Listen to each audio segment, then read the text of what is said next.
ನಮಸ್ಕಾರ. ರಿವ್ಯೂ ಚಾನೆಲ್ಗೆ ಸ್ವಾಗತ. ನಾನು ಸೌಖ್ಯ ಗಾಂವ್ಕರ್. ಅಮೆರಿಕವನ್ನೇ ಹಿಂದಿಕ್ಕಿದ ಭಾರತ ಈಗ ಜಗತ್ತಲ್ಲಿ ಹೊಸ ಸೂಪರ್ ಪವರ್ ಪಟ್ಟವನ್ನ ಗಿಟ್ಟಿಸಿದ ಭಾರತ. ಏನು ಹಾಗಾದ್ರೆ ಭಾರತಕ್ಕೆ ಸಿಕ್ತಿರುವಂತಹ ಅತಿ ದೊಡ್ಡ ಸುದ್ದಿ? ಮತ್ತೊಂದು ಕಡೆ ಈ ಬಜೆಟ್ ಮಂಡನೆಯ ಸುತ್ತವೇ ಈಗ ಚರ್ಚೆ ಜೋರಾಗಿರೋ ಹೊತ್ತಲ್ಲಿ ನಿಜವಾಗಿಯೂ ಈ ಬಜೆಟ್ ಚೆನ್ನಾಗಿದೆಯಾ ಚೆನ್ನಾಗಿಲ್ವಾ? ಈ ಬಜೆಟ್ ಜನಪ್ರಿಯ ಇಲ್ಲದ ಕಾರಣ ಶೇರ್ ಮಾರ್ಕೆಟ್ ಕುಸಿತ, ಅದರದ್ದು ಬೆಲೆ ಬಿತ್ತು, ಇದರದ್ದು ಸಮಸ್ಯೆ ಆಯಿತು, ಇಂತಹ ಸುದ್ದಿಗಳನ್ನು ಕೇಳ್ತಿದ್ದೀವಲ್ಲ. ಅಸಲಿಗೆ ಭಾರತ ಎಂತಹ ಮ್ಯಾಜಿಕ್ ಮಾಡಿದೆ? ಡೀಟೇಲ್ಸ್ ಇಡ್ತಾ ಹೋಗ್ತೀವಿ. ಮಿಸ್ ಮಾಡದೆ ನಮ್ಮ ಚಾನಲ್ನ ಸಬ್ಸ್ಕ್ರೈಬ್ ಮಾಡಿ, ನಿಮ್ಮ ಅಭಿಪ್ರಾಯ ಕಮೆಂಟ್ ಮಾಡಿ ತಿಳಿಸಿ. ವೀಕ್ಷಕರೇ, ಬಹಳ ದೊಡ್ಡ ಸುದ್ದಿಯೊಂದು ಬರ್ತಿದೆ ಭಾರತಕ್ಕೆ. ಅದೇನಪ್ಪ ಅಂತ ಕೇಳಿದ್ರೆ, ಈಗ ಭಾರತ ಹೊಸ ಸೂಪರ್ ಪವರ್ ಜಗತ್ತಿಗೆ. ಭಾರತ ಈಗ ಹೊಸ ಸೂಪರ್ ಪವರ್. ಯಾಕಂದ್ರೆ ಇಡೀ ಜಗತ್ತಿನ ಆರ್ಥಿಕತೆಗೆ ಅಮೆರಿಕಕ್ಕಿಂತ ಹೆಚ್ಚು ಕೊಡುಗೆಯನ್ನ ಭಾರತ ಕೊಡ್ತಿದೆ. ನೋಡಿ, IMFನ ರಿಪೋರ್ಟ್ ಈಗ ರಿಲೀಸ್ ಆಗಿದೆ.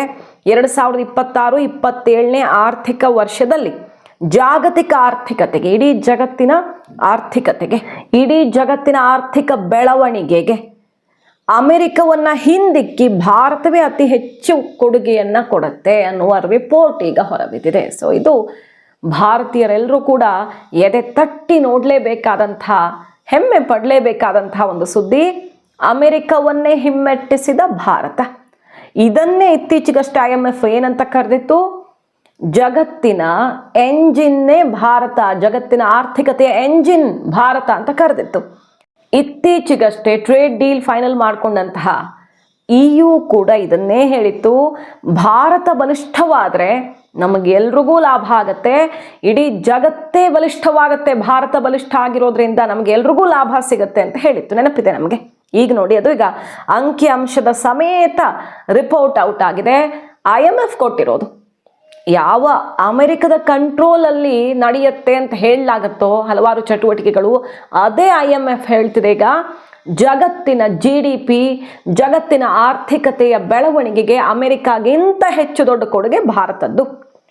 ಭಾರತ 17% ಕೊಡುಗೆ ಕೊಡುತ್ತೆ, ಅಮೆರಿಕ 9.9% ಮಾತ್ರ ಕೊಡುಗೆ ಕೊಡುತ್ತೆ.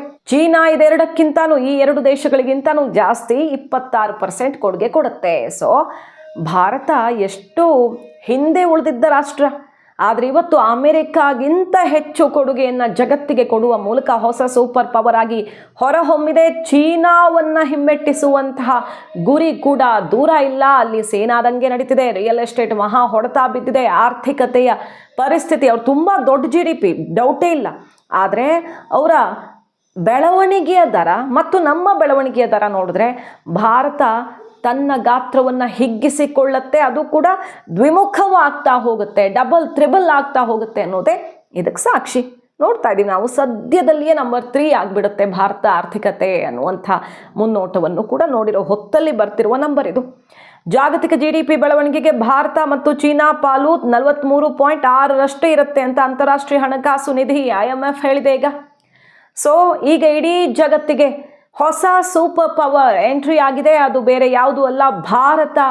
ಇದೆಲ್ಲ ಸಾಧ್ಯವಾಗಿದೆ. ಒಂದು ದಶಕದ ಹಿಂದೆ ಭಾರತದ ಪರಿಸ್ಥಿತಿ ಏನಿತ್ತು, ಭಾರತದ ರ್ಯಾಂಕಿಂಗ್ ಏನಿತ್ತು, ಆದರೆ ಕಳೆದ ಒಂದು ದಶಕದಲ್ಲಿ ಇಂಥದ್ದೊಂದು ಮ್ಯಾಜಿಕ್ ಆಗಿತ್ತು.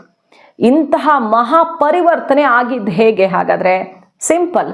ಇನ್ವೆಸ್ಟ್ಮೆಂಟು, ಭಾರತದ ಆರ್ಥಿಕ ಸ್ಥಿರತೆಯನ್ನು ಕಾಯ್ದುಕೊಂಡಿದ್ದು, ಇಲ್ಲಾಗಿರುವಂಥ ಇನ್ಫ್ರಾಸ್ಟ್ರಕ್ಚರ್. ಎಲ್ಲಕ್ಕಿಂತ ಪ್ರಮುಖವಾಗಿ ಒಂದು ದೇಶ ಬೆಳೆಯೋಕ್ಕೆ ಏನು ಬೇಕು? ರಸ್ತೆಗಳು ಬೇಕು, ಪೋರ್ಟ್ ಬೇಕು, ಏರ್ಪೋರ್ಟ್ ಬೇಕು, ಕನೆಕ್ಟಿವಿಟಿ ಇದ್ಬಿಟ್ರೆ ಆರಾಮಾಗಿ ವ್ಯಾಪಾರ, ವಹಿವಾಟು, ಇನ್ವೆಸ್ಟ್ಮೆಂಟು ಬರುತ್ತೆ. ಮತ್ತು ಆರ್ಥಿಕ ನೀತಿ, ವಿದೇಶಾಂಗ ನೀತಿ ಯಶಸ್ವಿಯಾಗಿ ಕೈಗೊಂಡಿದ್ದು. ಇಂಥದ್ದೊಂದು ಮಹಾಪರಿವರ್ತನೆಗೆ ಭಾರತ ಇವತ್ತು ಸಾಕ್ಷಿಯಾಗಿದೆ. ಇದು ದೇಶದ ಒಳಗಿನ ರಿಪೋರ್ಟು ಅಲ್ಲ, ಭಾರತ BJP ಅಥವಾ ಸರ್ಕಾರ ಹೇಳ್ಕೊಳ್ತಿರೋದು ಅಲ್ಲ, ಬದಲಾಗಿ IMF ಇಟ್ಟಿರುವಂಥ ರಿಪೋರ್ಟ್. ವಿಶ್ವದಲ್ಲಿಯೇ ವೇಗವಾಗಿ ಬೆಳೀತಿರುವಂಥ ಆರ್ಥಿಕತೆಯಾಗಿ ಭಾರತದ ಸ್ಥಾನ ಭದ್ರ ಅನ್ನೋದನ್ನು IMF ಹೇಳ್ತಿದೆ. ಜೊತೆಗೆ ಅಮೆರಿಕ ಪ್ರಾಬಲ್ಯ ಕುಸಿತಾ ಇದೆ ಮತ್ತು ಅಮೆರಿಕದ ಪ್ರಾಬಲ್ಯ ಕುಸಿದು ಬೀಳತ್ತೆ ಅನ್ನೋದನ್ನ IMF ಹೇಳಿದೆ ಅನ್ನೋದು ಬಹಳ ದೊಡ್ಡ ಸುದ್ದಿ. ಯಾಕಂದ್ರೆ ಅಮೆರಿಕದ ಮೇಲಿರುವಂತಹ ಸಾಲ ಅದನ್ನ ನಿಯಂತ್ರಿಸೋದಿಕ್ಕಾಗದೆ ಯಾವ ಡೈರೆಕ್ಷನಲ್ಲಿ ಸಾಕ್ತಿದೆ ಅಮೆರಿಕ ಇವತ್ತು ಅನ್ನೋದು, ಡಾಲರ್ಗೆ ಬೀಳ್ತಿರುವ ಹೊಡೆತ ಎಲ್ಲವೂ ಕೂಡ ಅಮೆರಿಕ ಪ್ರಾಬಲ್ಯವನ್ನು ಕಳೆದುಕೊಳ್ಳುತ್ತೆ ಅನ್ನೋದನ್ನು ಸ್ಪಷ್ಟಪಡಿಸ್ತಿದೆ. ಇವತ್ತು ಅದನ್ನು IMF ಒತ್ತಿ ಹೇಳಿದೆ. ಏಷ್ಯಾದ 2 ರಾಷ್ಟ್ರಗಳು ಬೃಹತ್ ಆರ್ಥಿಕ ಶಕ್ತಿಗಳಾಗಿ ಹೊರಹೊಮ್ಮತ್ತೆ. ಸೊ ಚೀನಾ ಸದ್ಯದಲ್ಲಿಯೇ ನಂಬರ್ 1 ಆಗಬಹುದು.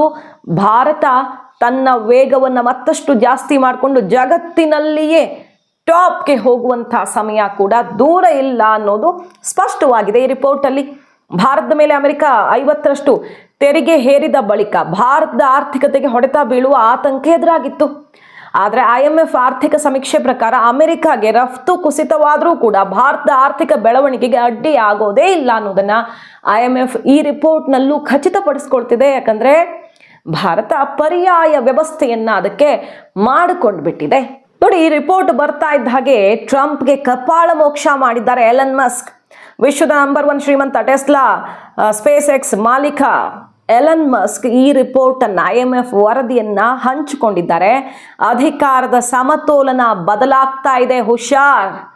ಸೊ ಎಲ್ಲ ಆರ್ಡರ್ ಚೇಂಜ್ ಆಗ್ತಾ ಇದೆ, ಸಮತೋಲನ ಬದಲಾಗ್ತಾ ಇದೆ ಅನ್ನುವಂತಹ ಸಂದೇಶವನ್ನು ಕೊಟ್ಟು ಭಾರತ ಮತ್ತು ಚೀನಾ ಜಾಗತಿಕ ಆರ್ಥಿಕ ಬೆಳವಣಿಗೆಯ ಪ್ರೇರಕ ಶಕ್ತಿಗಳಾಗಿ ಹೊರಹೊಮ್ಮುತ್ತಿವೆ, ಸ್ವಲ್ಪ ತಿರುಗಿ ನೋಡ್ರಿ ಅಂತ ಎಲನ್ ಮಸ್ಕ್ ಕಪಾಳ ಮೋಕ್ಷ ಮಾಡಿದ್ದಾರೆ. ಈ ಮೂಲಕ ಅಮೆರಿಕ ಅಧ್ಯಕ್ಷ ಟ್ರಂಪ್ಗೆ ತಿವಿದಿದ್ದಾರೆ ಮಸ್ಕ್. ಸೊ ಇಡೀ ಜಗತ್ತು ಈಗ ಭಾರತದ ಈ ವೇಗವನ್ನ ಮತ್ತು ದಿಢೀರಂತ ಆಗಿರುವ ಬದಲಾವಣೆ, ಭಾರತದಲ್ಲಿ ಇನ್ನೂ ಎಷ್ಟೋ ದಶಕಗಳ ಬಳಿಕ ಭಾರತದಲ್ಲಿ ಏನಾಗತ್ತೆ ಅನ್ನೋದಿತ್ತೋ ಅದನ್ನ 10 ವರ್ಷಗಳ ಒಳಗಾಗಿ ನೋಡಿರುವಂಥ ಜಗತ್ತು ನಿಜಕ್ಕೂ ಕೂಡ ಕಣ್ಣರಳಿಸಿ ನೋಡ್ತಾ ಇದೆ. ಜಗತ್ತು ಹೊಸ ಸೂಪರ್ ಪವರ್ ಅನ್ನುವಂಥ ಪಟ್ಟವನ್ನು ಭಾರತಕ್ಕೆ ಕಟ್ಟಿದೆ.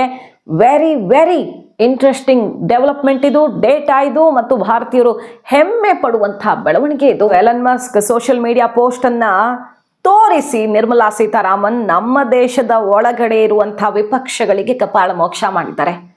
ಇದನ್ನ ನೋಡಿ ಅಂತ ಭಾರತದ GDPಯ ಬಗ್ಗೆ ಕಮೆಂಟ್ ಮಾಡ್ತಿರೋರಿಗೆ ಬಹಳಷ್ಟು ಜನ ಅಂತೂ ರೂಪಾಯಿ ವ್ಯಾಲ್ಯೂ ಪಾತಾಳಕ್ಕೆ ಹೋಗ್ಬಿಟ್ಟಿದೆ, ಏನಿದು ಅಂತ ಹೇಳ್ತಿದ್ದಾರೆ. ರೂಪಾಯಿ ಮೌಲ್ಯವನ್ನು RBI ಈಗ ತಲೆ ಕೆಡಿಸ್ಕೊಂಡ್ರೆ ಬೇರೆ ನಮ್ಮ ಭವಿಷ್ಯದ ಲೆಕ್ಕಾಚಾರದ ಜೊತೆ ಕಾಂಪ್ರಮೈಸ್ ಆಗಿ ಸರಿದೂಗಿಸೋದು ದೊಡ್ಡ ವಿಷಯ ಅಲ್ಲ. ಆದರೆ RBI ಲಾಂಗ್ ಟರ್ಮ್ ಪ್ಲಾನನ್ನು ಮಾಡ್ಕೊಳ್ತಾ ಇದೆ. ಫಾರಿನ್ ರಿಸರ್ವ್ ಮತ್ತು ಈಗ ಎಕ್ಸ್ಪೋರ್ಟು ಕಡಿಮೆ ಬೆಲೆಯಲ್ಲಿ ಎಕ್ಸ್ಪೋರ್ಟ್ ಆಗೋದ್ರಿಂದ ಭಾರತಕ್ಕೆ ಎಷ್ಟು ಲಾಭ, ಈ ರೂಪಾಯಿ ಬೆಲೆ ಕುಸಿದಿರುವ ಸಮಯದಲ್ಲಿ ನಾವು ಭವಿಷ್ಯ ಸರಿಪಡಿಸ್ಕೊಳ್ಳೋಕೆ ಏನು ಮಾಡಬೇಕು ಸದೃಢ ಆಗೋದಕ್ಕೆ ಈ ಆಯಾಮದಲ್ಲಿ ಯೋಚಿಸ್ತಾ ಇರೋದು. ಈಗ ಎಲನ್ ಮಸ್ಕ್ ಪೋಸ್ಟನ್ನೇ ಶೇರ್ ಮಾಡಿ ನಿರ್ಮಲಾ ಸೀತಾರಾಮನ್ ಅವರು ಚಾಟಿ ಏಟು ಕೊಟ್ಟಿದ್ದಾರೆ. ಇದನ್ನು ನೋಡಿದ ಮೇಲೂ ನಿಮಗೇನಾದರೂ ಭಾರತ ಆರ್ಥಿಕತೆಯ ಬಲದ ಬಗ್ಗೆ ಡೌಟ್ ಇದೆಯಾ ಅಂತ ನೋಡಿ. ನಿನ್ನೆ ಬಜೆಟ್ಟು ಬಹಳಷ್ಟು ಜನ ಇದು ಝೀರೋ ಬಜೆಟ್ಟು, ಇದು ಏನೂ ಇಲ್ಲ, ವೇಸ್ಟ್ ಬಜೆಟ್ ಅಂತೆಲ್ಲ ವಿರೋಧ ಪಕ್ಷದವರು ಕಿಡಿಕಾರಿದ್ರು. ಸರಿ, ಭಾರತ ಯಾವ ರೀತಿ ದೂರದೃಷ್ಟಿತ್ವದ ಬಜೆಟನ್ನು ಮಂಡಿಸಿದೆ? ವಿಶೇಷವಾಗಿ ಸೆಮಿಕಂಡಕ್ಟರ್ ವಲಯಕ್ಕೆ, AI ಸಂಬಂಧಪಟ್ಟಂತೆ ಈ ರೇರ್ ಅರ್ತ್ ಮಿನರಲ್ಸು ಕಾರಿಡಾರನ್ನೇ ಸ್ಥಾಪಿಸ್ತಾ ಇರೋದು. ಚೀನಾಗಷ್ಟೇ ಬಹುತೇಕ ಇಂತಹ ಸಂಪನ್ಮೂಲಗಳು ನಮ್ಮಲ್ಲೂ ಇವೆ. ರೇರ್ ಅರ್ತ್ ಮಿನರಲ್ ಯಾಕೆ ನಮ್ಗೆ ಇವತ್ತು ಬೇರೆ ದೇಶದ ಮೇಲೆ ಅವಲಂಬನೆ ಆಗಿದೆ? ಸಿಂಪಲ್ಲು, ನಾವು ಎಷ್ಟೋ ಒಂದು 3-4 ದಶಕದ ಹಿಂದೆ ಮಾಡಿದರೆ ಈ ಕೆಲಸವನ್ನು ಇವತ್ತು ನಮಗಿರ್ತಿತ್ತು. ಇವತ್ತು ಅದನ್ನು ಮಾಡೋದಕ್ಕೆ ಯಾವ ದೇಶದ ಅವಲಂಬನೆಯೂ ಇರಬಾರ್ದು. ಆ ಕಾರಣಕ್ಕೆ ಭಾರತವೇ ರೇರ್ ಅರ್ತ್ ಮಿನರಲ್ ರಿಸರ್ಚ್ ಮಾಡೋದಕ್ಕೆ, ಮೈನಿಂಗ್ ಮಾಡೋದಕ್ಕೆ, ಪ್ರೊಸೆಸಿಂಗ್ ಮಾಡೋದಕ್ಕೆ ಕಾರಿಡಾರ್ ಸ್ಥಾಪನೆ ಮಾಡ್ತಿದೆ. ಯಾಕಂದ್ರೆ ನಮ್ಮ ಹತ್ರ ಇದೆ, ಅದು ಇನ್ನು ಹುಡುಕೋ ಕೆಲಸದಲ್ಲಿ ಹಿಂದೆ ಬಿದ್ದಿದೆ ಭಾರತ ಅಷ್ಟೇ. ಭಾರತದಲ್ಲಿ ಇಲ್ಲದೆ ಇರೋ ನೈಸರ್ಗಿಕ ಸಂಪನ್ಮೂಲ ಯಾವುದೂ ಇಲ್ಲ.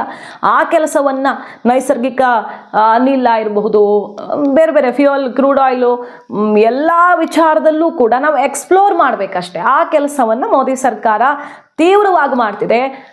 ಆ ಒಂದು ಖಜಾನೆ ಹುಡುಕುವಲ್ಲಿ ನಾವು ಯಶಸ್ವಿ ಆಗಿಬಿಟ್ರೆ, ಈಗಾಗಲೇ ವಿವಿಧ ಕಡೆಗಳಲ್ಲಿ ಅದು ಸಿಕ್ಕಿದೆ ನಮಗೆ.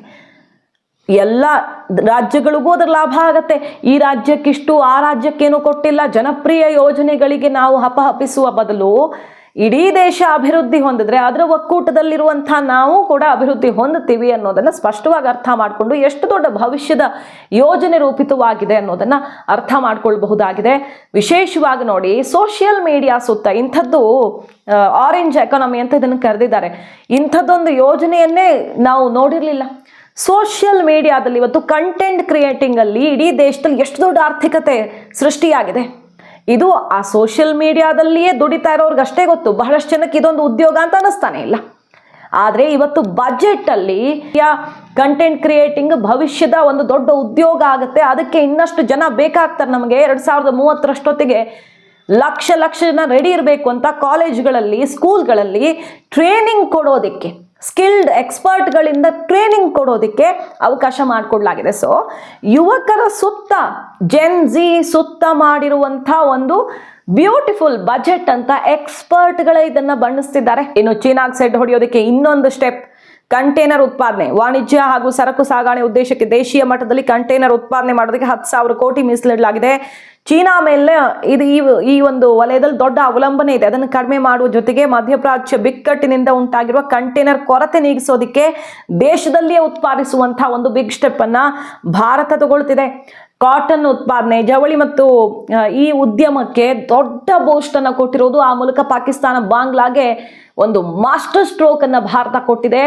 ಜವಳಿ ವಲಯದಲ್ಲಿಯೇ ಬದುಕ್ತಿರುವಂತಹ ಬಾಂಗ್ಲಾವನ್ನ ಬಡಿದು ಬಾಯಿಗೆ ಹಾಕೊಳ್ಳುವಂತಹ ಸ್ಟೆಪ್ ಇದು. EU ಜೊತೆಗಿನ ಟ್ರೇಡ್ ಡೀಲ್ ಮತ್ತಷ್ಟು ನಮಗೆ ಬಲ ಕೊಡೋದಕ್ಕೆ ಒಂದು ಹೆಜ್ಜೆ ಇದು. ಇನ್ನು ರಕ್ಷಣಾ ಕ್ಷೇತ್ರಕ್ಕೆ 15% ಜಾಸ್ತಿ ಹಣವನ್ನು, 1 ಲಕ್ಷ ಕೋಟಿಯನ್ನು ಜಾಸ್ತಿ ಎತ್ತಿಟ್ಟಿರೋದು. ಪಾಕಿಸ್ತಾನ ಇಡೀ ದೇಶದ ಬಜೆಟ್ಗಿಂತಾನು ನಮ್ಮ ಬರೀ ರಕ್ಷಣಾ ಬಜೆಟ್ ಜಾಸ್ತಿ ಇದೆ. ಜಸ್ಟ್ ಇಮ್ಯಾಜಿನ್, ಭಾರತವನ್ನ ಯಾವತ್ತಿದ್ರೂ ಪಾಕಿಸ್ತಾನ ಎದುರು ಹಾಕೊಳ್ಳೋ ಯೋಚನೆ ಮಾಡೋಕೆ ಸಾಧ್ಯವ? ಬರೀ ಪಾಕಿಸ್ತಾನ ಅಂತಲ್ಲ, ಮುಂದಿನ ವರ್ಷಗಳಲ್ಲಿ ಭಾರತ ಇವತ್ತು ಬೆಳಿತಿರೋ ವೇಗ, ಯಾವ ರಾಷ್ಟ್ರ ಹೆಂಗ್ ಹೊಡೆಯೋಕೆ ನೋಡುತ್ತೆ ಭಾರತವನ್ನ ನಮ್ಮ ಆರ್ಥಿಕತೆ ಕುಗ್ಸೋಕೆ ಅಂತ ಹೇಳಕ್ಕಾಗಲ್ಲ. ಸೊ ನಮ್ಮ ರಕ್ಷಣಾ ಬಜೆಟ್ ದಿನದಿಂದ ದಿನಕ್ಕೆ ಹಿಗ್ಗುತ್ತಾ ಇದೆ. ಪಾಕಿಸ್ತಾನಕ್ಕೆ ಕಂಪೇರ್ ಮಾಡಿ ನೋಡೋದಾದ್ರೆ ಅವರ ಇಡೀ ದೇಶದ ಬಜೆಟ್ಗಿಂತ ನಮ್ಮ ಬರೀ ರಕ್ಷಣಾ ಬಜೆಟ್ ದೊಡ್ಡದಾಗಿದೆ. ಇನ್ನು ಬಹಳ ಶಕ್ತಿಯನ್ನು ಈ ಸಲದ ಬಜೆಟ್ ಕೂಡ ಕೊಟ್ಟಿದೆ. ಹಾಗಾಗಿ ಭಾರತ 360 ಡಿಗ್ರಿ ಡೆವಲಪ್ಮೆಂಟ್ಗೆ, ಮತ್ತೊಂದು ರಾಷ್ಟ್ರದ ಮೇಲಿನ ಅವಲಂಬನೆಯನ್ನು ತಗ್ಗಿಸಿಕೊಳ್ಳೋದಕ್ಕೆ, ಸ್ವತಂತ್ರವಾಗಿ ಮುನ್ನುಗ್ಗೋದಕ್ಕೆ, ಮತ್ತು ಭವಿಷ್ಯ ಇನ್ನು ಮುಂದೆ ಜಾಬ್ ಕ್ರಿಯೇಷನ್ ಬೇರೆ ರೀತಿ ಆಗತ್ತೆ. AI ಎಂಟ್ರಿಯ ಬಳಿಕ ಜಗತ್ತಲ್ಲಿ ಜಾಬ್ಸ್ ಅನ್ನೋದು ಇರುತ್ತಾ ಅನ್ನುವಂಥ ಒಂದು ಪ್ರಶ್ನೆ ಇದೆ. ಅದಕ್ಕೆ ಜನರೇಷನ್ ಅನ್ನ ರೆಡಿ ಮಾಡಬೇಕಾಗಿದೆ. ಆ ನಿಟ್ಟಿನಲ್ಲಿ ಈ ಬಜೆಟ್ ಬಹಳ ಮುಖ್ಯವಾದದ್ದು.